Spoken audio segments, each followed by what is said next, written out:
Supreme court ने केंद्र सरकार के महत्वाकांक्षी सेंट्रल विस्टा प्रोजेक्ट को हरी झंडी दिखा दी है।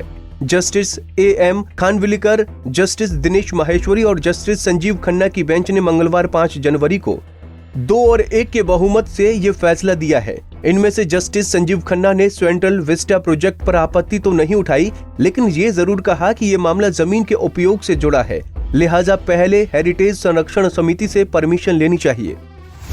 किसने याचिका दायर की थी?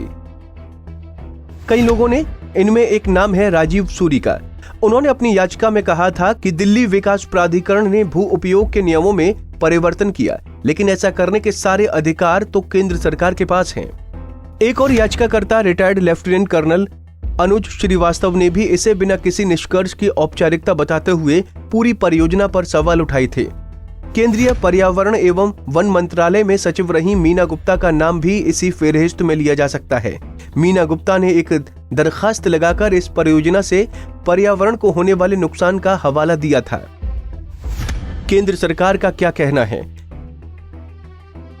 लेकिन केंद्र सरकार ने बाहरा इस परियोजना के बारे में कहा कि इसकी देश को बहुत जरूरत है, क्योंकि मौजूदा संसद भवन में बहुत दबाव है। सॉलिसिटर जनरल तुषार मेहता ने कोर्ट में कहा था, 1927 में बने मौजूदा संसद भवन में आग से बचाने के प्रभावी उपाय नहीं है। ये इमारत भूकंप रोधी भी नहीं है। मौजूदा संसद भवन में जगह की बहुत दिक्कत होती है।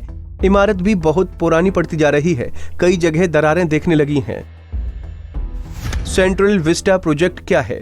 दिल्ली के राजपथ पर करीब 2.5 किलोमीटर लंबा रास्ता सेंट्रल विस्टा कहलाता है। राष्ट्रपति भवन से लेकर इंडिया गेट तक सेंट्रल विस्टा में करीब 44 बिल्डिंग आती हैं। संसद भवन, नॉर्थ ब्लॉक, साउथ ब्लॉक वगैरह आदि। इसी पूरी जोन को रीप्लानिंग किया जा रहा है।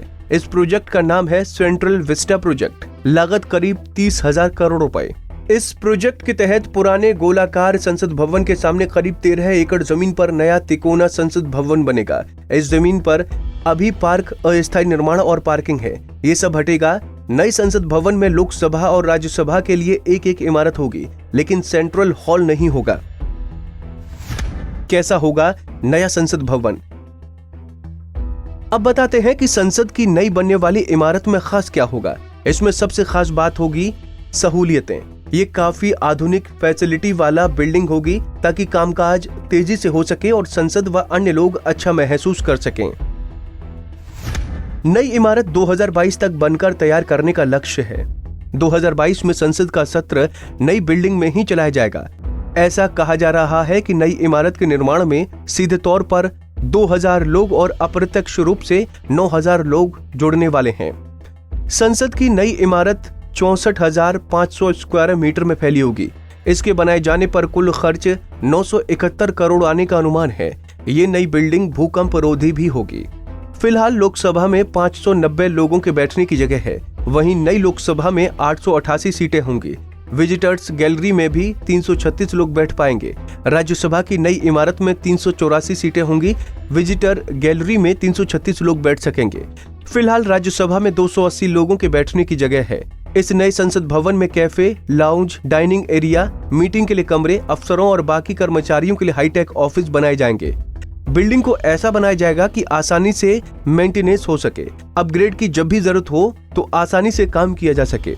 साथ ही कई जरूरी मंत्रालय भी इसी कॉम्प्लेक्स के भीतर शिफ्ट कर दिए जाएंगे, क्योंकि केंद्र सरकार की दलील रही है कि दिल्ली के अलग अलग इलाकों में फैले मंत्रालयों में आवाजाही में बहुत समय बर्बाद होता है।